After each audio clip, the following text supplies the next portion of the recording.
so Ryan puts together a delegation. They arrive in Jonestown, November 17th, 1978. Who is with him? It was a small group. His aide, Jackie Speier, who's now a congresswoman herself, a U.S. Embassy official named Richard Dwyer, several journalists, because Ryan wanted media witnesses, and some of the concerned relatives went along too. And the reception in Jonestown. Initially, it was carefully staged. Jones put on a show, a big barbecue, people singing, dancing, smiling faces everywhere, trying to project this image of a happy, thriving community. But the facade didn't hold. It crumbled really fast. Temple members, seeing Ryan, seeing the journalists, realized this might be their absolute last chance to get out. They started secretly passing notes to the reporters. What did the note say? One just read, "Help us get out of Jonestown." Simple, devastating. That confirmed everything the defectors had warned Ryan about. He knew he couldn't just leave them there. He decided they needed to leave immediately, and he offered to take anyone who wanted to go with them. How many people wanted to leave? About 15 initially stepped forward, saying they wanted to defect. Okay, so the next day, November 18th, they head to the airstrip. Yes, the nearest usable airstrip was at a place called Port 𝐃𝐄𝐄𝐏. It's remote. Ryan's group, the 15 defectors, they're getting ready to board these two small planes they'd chartered.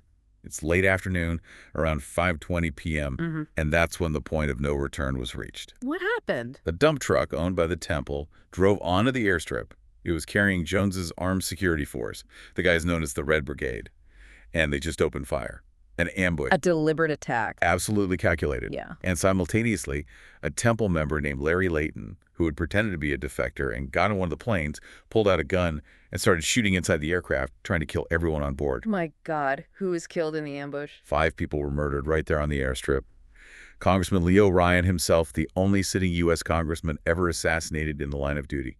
3 journalists, Don Harris from NBC News, Bob Brown, his cameraman, and Greg Robinson from the San Francisco Examiner, and one of the defectors, Patricia Parks. This wasn't just random violence. No, it was a calculated political assassination, aimed at eliminating Ryan, eliminating the journalists, eliminating the defectors, all the witnesses who could expose Jonestown. And Jackie Speier, Ryan's aide. She was shot 5 times.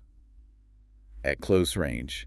Miraculously, she survived, but only because she feigned death as the gunman moved past her. The moment Jones ordered that assassination. He sealed Jonestown's fate, killing a U.S. congressman, U.S. officials, journalists, that guaranteed the imminent destruction of the entire community by outside forces. The final white night, it stopped being a theoretical rehearsal or a choice. It became a self-fulfilling prophecy, driven by Jones's own crime. He knew there was no going back after that. And the source material's clear, isn't it? This wasn't chaos, it was coordinated. While the killing was happening at the airstrip. Jones convened everyone back at the main pavilion in Jonestown. He announced the end had come. The outside world was coming, just like he'd always warned. And he ordered the final revolutionary suicide. And the poison. This is where the famous myth comes in. Right. The poison was prepared. Large vats of a fruit drink mix. But, and this is the crucial fact-check moment, investigative reports definitively identified it as Flavor Aid, a cheaper, generic brand, not Kool-Aid. Flavor Aid, okay. But still, mixed with poison. Mixed with a deadly cocktail of potassium cyanide and powerful tranquilizers, likely Valium, to sedate people first. And the sequence. This is critical to understanding. It wasn't suicide for many, right? It started around 5:45 p.m. Yes, the sequence is vital. The deaths did not begin with adults choosing to die. They began with the mass murder of the children. How many children? Over 300 of the 909 victims were minors, infants, toddlers, children. And how?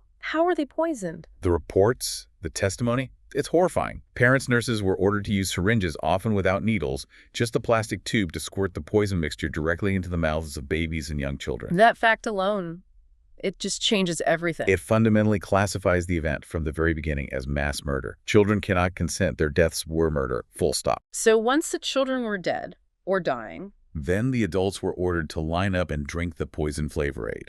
and if they resisted. Those who resisted were physically forced. They were injected with poison against their will, or they were shot by the armed guards Jones had surrounding the pavilion. Armed guards. Yes, explicitly there to prevent anyone from escaping into the jungle, to enforce compliance. So this is exactly why that phrase, drinking the Kool-Aid, is just so wrong, so damaging. It's the single most inaccurate and damaging piece of public memory, because it implies willing participation, unanimous belief, maybe even eagerness. When the evidence proves. The evidence, the murder of the children first, the physical coercion, the forced injections, the armed guards, it proves this was an act that began as mass murder and was completed through armed coercion and the most profound psychological manipulation imaginable against a captive, terrified population. And we should also mention the deaths outside Jonestown itself. Yes, that's important for understanding the coordination.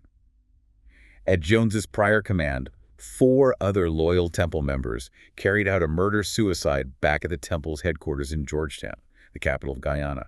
They killed 2 of their own children and then themselves.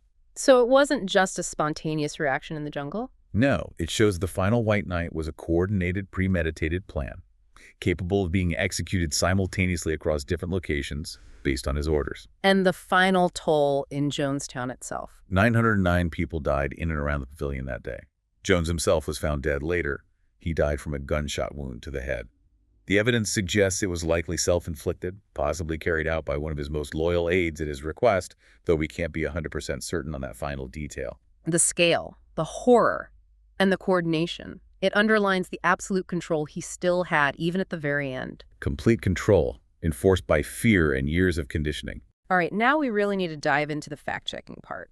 We have to adjudicate some of the specific controversies, the conspiracy theories that have swirled around Jonestown for decades, often feeding on genuine confusion in the immediate aftermath. Absolutely. We have to try and separate the verifiable facts, the forensic evidence, survivor testimony, official inquiries from the speculation, and the deliberate misinformation that's out there. Okay, the big one first. The fundamental question that shapes how we even talk about it. Jones called it revolutionary suicide. The media at the time, often lacking the full picture, frequently called it mass suicide. Decades later, what's the definitive, historically accurate term? The scholarly consensus now, strongly backed by survivor accounts, absolutely rejects mass suicide. It just doesn't fit the facts. The only term that accurately captures what happened, given the murder of the children, the coercion, the forced injections, is mass murder-suicide. Murder first, then coerced or chosen suicide for some, potentially. Exactly. It acknowledges both elements. The undeniable mass murder and the likely suicides among some of the most deeply indoctrinated, or perhaps those who felt they had no other choice, alongside Jones himself. And the evidence for the mass murder component, it's just overwhelming, isn't it? We need to hammer this home. We really do. Yeah. Because the public narrative hasn't caught up. Yeah. So point 1, indisputable, the children. Over 300 minors, forcibly poisoned. They cannot legally or ethically consent. Their deaths constitute mass murder.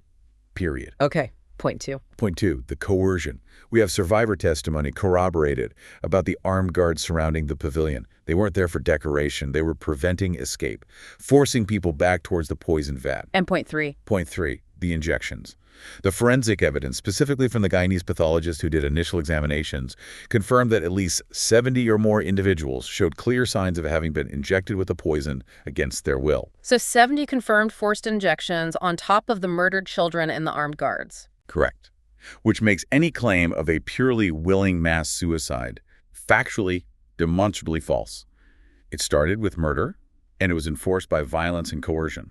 Okay, let's get into the nitty-gritty forensic details that often fuel the conspiracy theories. First up, that initial body count discrepancy. Early reports said around 400 bodies. The final official count was 918, including those in Georgetown. How did that happen? Yeah, conspiracy theorists seize on this as proof the final number was fake. or that hundreds more were hunted down later. What's the real explanation? The official explanation, which holds up to scrutiny, points to the horrific chaos of the scene. The first count was done by overwhelmed, frankly traumatized Guyanese authorities. They arrived on November 19th, the day after. Visibility was likely poor. They were in shock, dealing with an unprecedented scene in a difficult tropical environment. So the final count of 909 in Jonestown itself was reached later? Yes, through much more meticulous documentation by U.S. forces who came in to handle the body recovery. And the reason for the initial huge undercount? The source material confirms it directly. They found many children's bodies underneath the piles of others. Remember the sequence. Children died first. Adults then collapsed on top of them as they succumbed. It created literal layers of bodies. Oh, God. So the initial count simply missed many of the smaller bodies hidden beneath the adults. It's a horrifying explanation, but it's consistent with the timeline and the physical reality of the scene. There's zero credible evidence of a later massacre or cover-up explaining the difference. Verdict. Explained by the horrific scene. Okay, next forensic point. The injection marks. This comes from Dr. Leslie Mutu, the Guyanese chief pathologist. He did initial exams on site. What did he actually say he found? Right, this gets wildly distorted. Dr. Mutu stated, based on his visual examination of over 200 bodies in difficult conditions, that he saw clear needle marks on at least 70 bodies. 70. But the conspiracy claims? They inflate that number astronomically. Yeah. You hear claims of 700-plus injections or 80–90% of victims were injected. It's a complete fabrication, twisting Mutu's actual testimony. So his testimony confirms forced injections happened, which supports the murder narrative. Exactly. It confirms coercion. But the scale claimed by conspiracy theorists is false. And even those 70 marks, could they be something other than forced injection of resisting adults? Potentially, yes. While some were almost certainly forced injections, the marks could also represent, perhaps, relief injections given by nurses to people already suffering horribly from the cyanide. Or they could even be marks left by the tips of the needleless syringes used to squirt poison into the mouths of the children. The pressure itself might leave a mark. So multiple possibilities.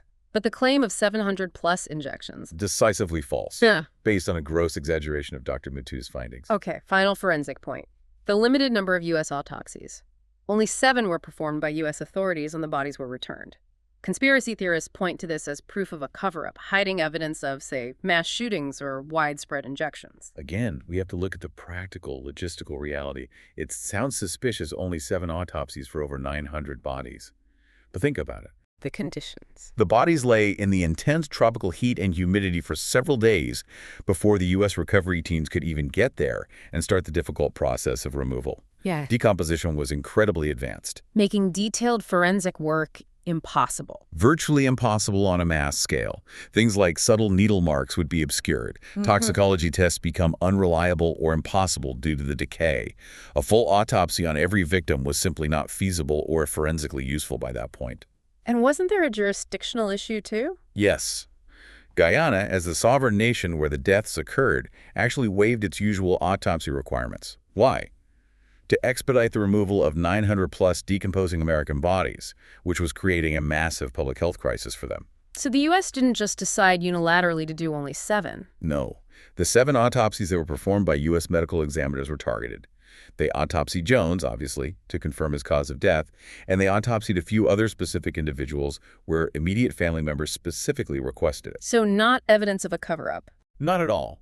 It was a grim, practical necessity, driven by the extreme environment, the advanced decomposition, and jurisdictional decisions made by Guyana. The real tragedy is that the lack of clean, comprehensive forensic data because of those conditions allows these conspiracy theories to fester. All right, let's tackle the big one. The most persistent, most famous myth surrounding Jonestown. The idea that it wasn't a cult catastrophe at all, but a secret CIA operation. A mass mind control experiment, maybe a continuation of the infamous 𝐃𝐂𝐃𝐂 program. This one has remarkable staying power, but it's crucial to understand where it came from and who benefited from spreading it. Okay, where did it originate? One of the main earliest proponents pushing the 𝐃𝐈𝐕𝐄 theory was Mark Lane. He was a lawyer, a well-known conspiracy theorist, already famous for his work on the JFK assassination. And his connection to Jonestown. The source material, including Temple financial records, reveals something stunning. Mark Lane was being paid $6,000 a month by Jim Jones himself in the period leading up to the massacre. Jones was paying him to do what? According to the analysis, Jones hired Lane specifically to generate such theories. to preemptively build a narrative claiming that any trouble, any defector speaking out, any negative press was actually part of a conspiracy by U.S. intelligence agencies trying to destroy the temple. So Jones was planting his own cover story before the end. Exactly. It's a classic paranoid strategy. Create the narrative that you're the victim of powerful enemies before anything happens. Then, if disaster strikes, you can claim, see, I told you they were after us. It validates the revolutionary suicide as a response to persecution. Lane was essentially on Jones's payroll to spin this exact tale. Wow. Okay, what about the supposed proof used to support the CIA theory? There's that quote from the death tape. Right. From 𝐃𝐄𝐄𝐏, Jones is heard saying something like, get Dwyer out of here before anything happens. Richard Dwyer was the deputy chief of mission from the U.S. Embassy, the official who survived the airstrip attack. And the conspiracy theory says? Proponents claim this proves Dwyer was Jones's CIA handler, and Jones was protecting his asset before the final act. What's the counterargument? The quote is highly ambiguous. You have to view it in context. Dwyer was the highest-ranking official U.S. government witness present. Jones had just ordered the assassination at the airstrip, where Dwyer was targeted and injured. So, saying, get Dwyer out, could easily be a paranoid command. Get the main U.S. witness out of my sight before we commence the final revolutionary act he can testify about. It doesn't automatically imply protection. It could imply removing a problematic witness. Furthermore, Dwyer was shot at and injured in the ambush, which doesn't fit well with him being a protected asset. Interpreting that single, ambiguous line as definitive proof of CIA control is pure conjecture. Okay, what other evidence is cited? Military presence. Yeah, there are claims, often citing an unsubstantiated report in a Guyanese newspaper shortly after the event, of 60 to 80 American Green Berets being secretly active in the jungle on November 18th, supposedly involved in the massacre. Is there any proof of that? Zero credible proof. All official U.S. military records, which have been declassified regarding this, show that U.S. military involvement, codenamed Operation Reimer, began only after November 18th, and their sole mission was the horrific but necessary task of evacuating the few survivors and recovering the 900-plus decomposing bodies. The Green Beret claim is unsubstantiated and directly contradicted by official records. And did Congress ever investigate the CIA claim? Yes. Given the persistence of the rumors, the House Permanent Select Committee on Intelligence specifically investigated the allegations of CIA involvement in Jonestown. Their conclusion was clear. They declared there was no CIA involvement in the event. So the verdict on the 𝐃𝐈𝐕𝐄 theory? Factually false. It fundamentally misunderstands what happened. It mistakes the documented, very real sociological and psychological mechanisms of cult indoctrination and coercive control for some kind of sci-fi pharmacological mind control experiment. And, critically, the theory itself was actively promoted and likely seeded by Jim Jones's own paid lawyer as a preemptive disinformation tactic. The real story of how Jones controlled people is, in many ways, more complex and disturbing than a simple CIA plot. Okay, so we've fact-checked the major myths. Now let's really dig into the psychological and sociological autopsy. Because understanding Jonestown isn't just about the what, it's about the how and why. Understanding the minds involved. Hashtag the mind of the manipulator. Absolutely.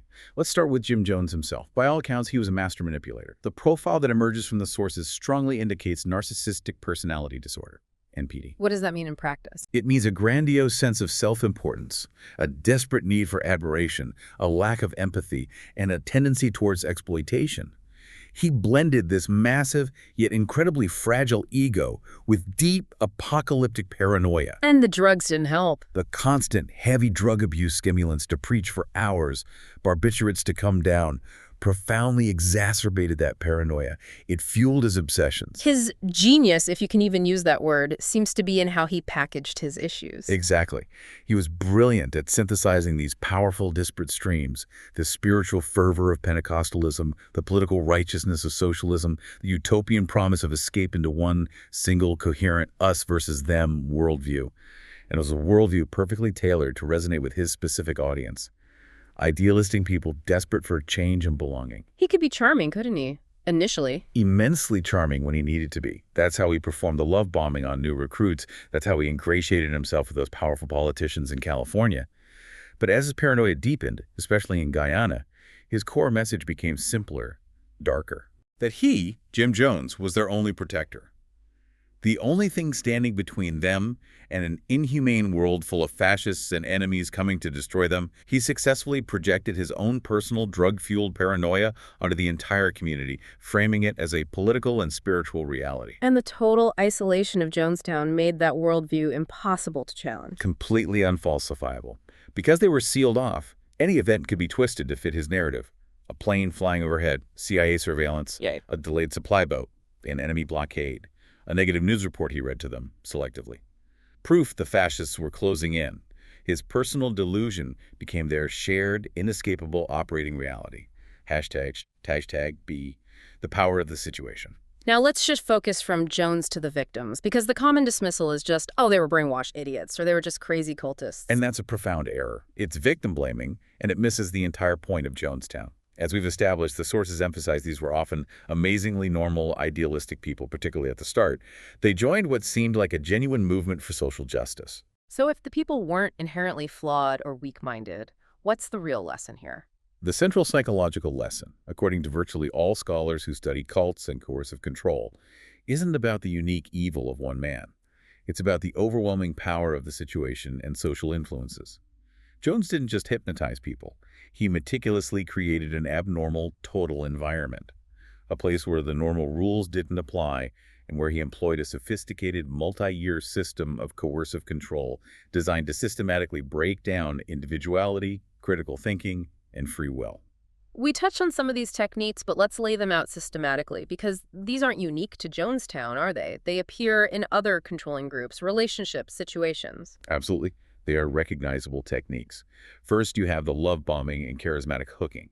That initial phase, showering new recruits with affection, attention, instant community, fulfilling that deep need for belonging, creates intense initial loyalty before the demands start. Okay, hook them with love. Then what? Then comes dependency, financial and material control. Jones forced members to turn over everything: houses, savings, paychecks, social security checks. This creates a cage.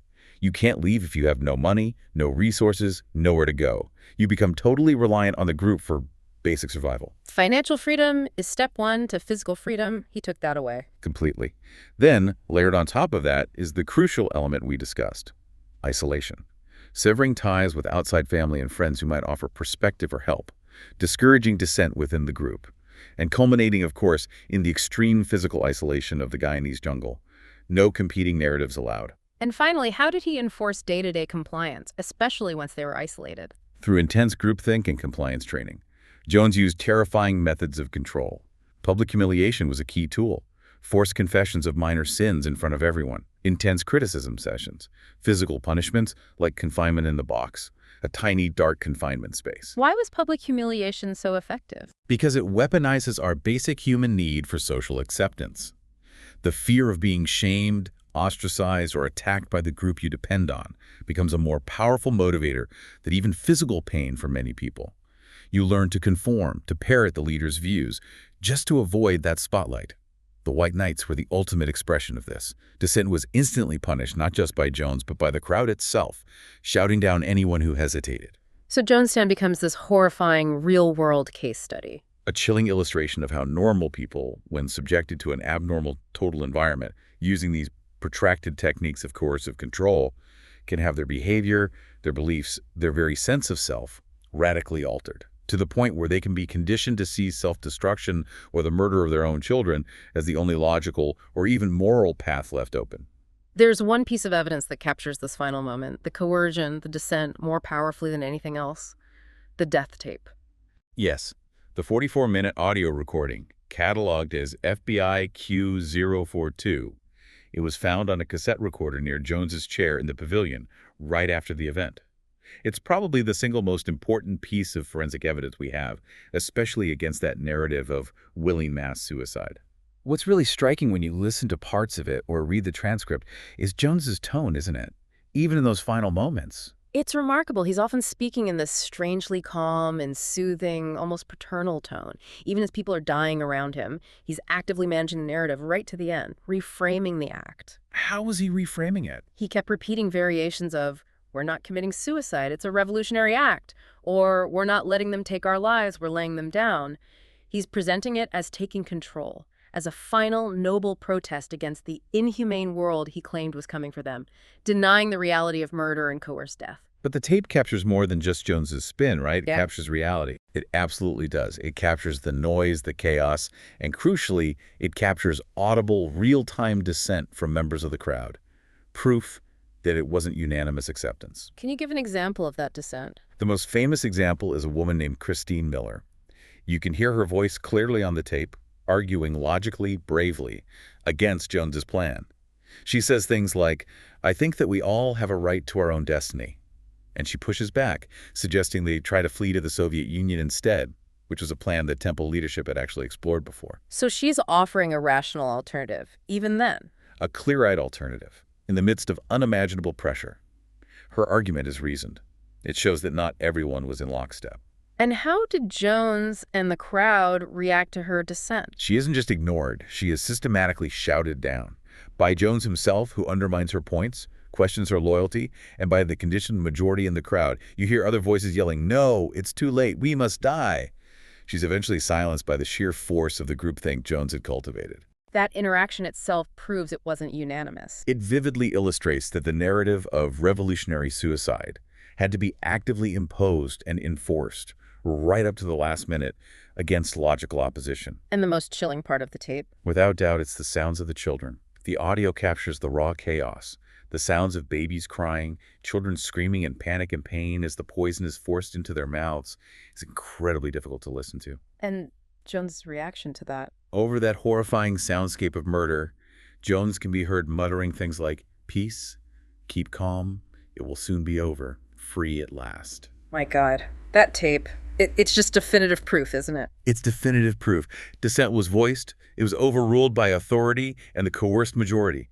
The final event was filled with panic, pain, coercion, and the mass murder of children. The popular narrative of quiet, willing, communal suicide is simply impossible to sustain after confronting the reality captured on 𝐃𝐄𝐄𝐏. So that brings us to the final, really important question. We have the tape, we have survivor testimony, we have forensic analysis pointing to coercion and murder. Why then, after all these years, do the myths, especially the Kool-Aid phrase and the CIA conspiracy theories, persist so powerfully in our culture? It's a crucial question, and it tells us a lot about how we process trauma and complexity. Academics who study this, who look at historical trauma and why conspiracy theories take hold, they often point to something called the proportionality bias. Proportionality bias, what's that? It's a cognitive heuristic, a mental shortcut our brains use. It's the powerful, often unconscious assumption that big events must have big causes. Okay, apply that to Jonestown. Right. The event. The single largest loss of American civilian lives in a deliberate act before 9/11, over 900 people dead in one day. Huge, shocking, unprecedented event. Okay, big event. Now, the official cause, the one supported by the evidence. One paranoid, drug-addicted, narcissistic manipulator using sophisticated but ultimately understandable techniques of psychological coercion and isolation over several years. That cause, it feels almost too small, too mundane maybe. Exactly. For many people, that cause feels disproportionately small compared to the sheer scale of the tragedy. It feels unsatisfying. How could one man do that? So the proportionality bias demands a bigger cause. It pushes people towards a proportional cause, a narrative that feels weighty enough to match the outcome. What's bigger than one man? A massive government conspiracy. Right, a huge conspiracy involving the CIA, secret mind control experiments, Green Berets in the jungle. That feels proportional to 900 deaths. It provides a clean, dramatic, powerful explanation. So the conspiracy theories aren't really driven by evidence. They're driven by a psychological need. A need to make a messy, complex, terrifyingly human reality fit a neater, more comprehensible, albeit false, storyline. The truth, the slow grind of coercive control, the power of the situation, the tragic exploitation of idealism is actually far more disturbing and less psychologically satisfying than a simple story about a shadowy government plot. And this persistence of myth, especially the Kool-Aid phrase, it has a real human cost, doesn't it? For the survivors, for the families. A terrible cost. Survivors often talk about the double victimization. First, they endured the trauma itself, lost loved ones. Then they have to constantly deal with a public memory that fundamentally misunderstands and misrepresents what happened. How does the Kool-Aid phrase contribute to that? Because it frames the victims as freaks, as brainwashed idiots, as people who just blindly followed orders. It implies they lacked common sense or agency. It subtly, or not so subtly, blames them for their own murders. Which is why survivors consistently say, They describe the phrase as misleading and profoundly offensive.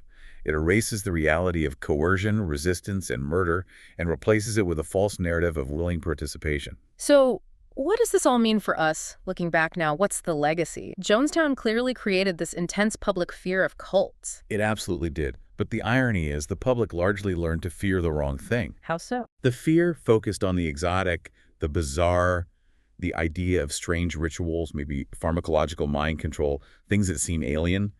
People didn't learn to recognize the actual, far more common and dangerous tools that Jones perfected. The mundane, systematic techniques of isolation, induced dependency, information control, group pressure, and the overwhelming power of the situation. Those tools aren't limited to jungle communes. They can exist in abusive relationships, coercive groups, even online environments. That's a chilling thought. And perhaps the most important takeaway, the greatest danger of studying Jonestown, isn't dwelling on its strangeness. It's recognizing its comprehensibility. It teaches us that under conditions of total, protracted coercive control, perfectly normal, idealistic people can have their behavior, their morality, their entire worldview radically and fatally altered. So the final thought for our listeners to maybe chew on Is this. Jim Jones used a literal jungle to achieve physical and informational isolation. But what systems of more subtle isolation, social, financial, informational, algorithmic, exist in our own modern, seemingly interconnected lives? What forms of dependency and coercive influence might we be failing to recognize simply because they don't look like a remote compound run by a crazed preacher? That's the enduring, uncomfortable question Jonestown leaves us with.